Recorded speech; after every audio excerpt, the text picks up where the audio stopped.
শিক্ষার্থীদের আন্দোলনের মুখে পদত্যাগ করেছেন রাজশাহী কলেজের অধ্যক্ষ অধ্যাপক মোহাম্মদ আব্দুল খালিক।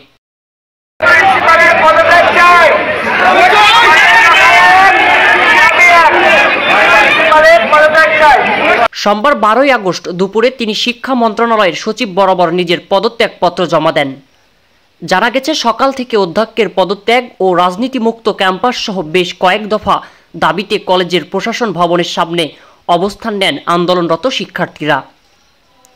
শিক্ষার্থীদের আন্দোলনের এক পর্যায়ে পদত্যাগের ঘোষণা দেন অধ্যাপক আব্দুল খালিক। তবে পদত্যাগের কারণ হিসেবে অধ্যাপক খালিক নিজেকে অসুস্থ দাবি করেন। এমতো অবস্থায় তার পক্ষে এত চাপ নেওয়া সম্ভব নয় জানিয়ে পদত্যাগ করেন। তবে অধ্যক্ষের পদ থেকে পদত্যাগ করলেও অধ্যাপক খালিক এ কলেজের অর্থনীতি বিভাগের শ্রেণী শিক্ষক অথবা রাজশাহীর যে কোনো সরকারি কলেজের এই বিভাগের শিক্ষক হিসেবে তাকে পদায়নের অনুরোধ জানান।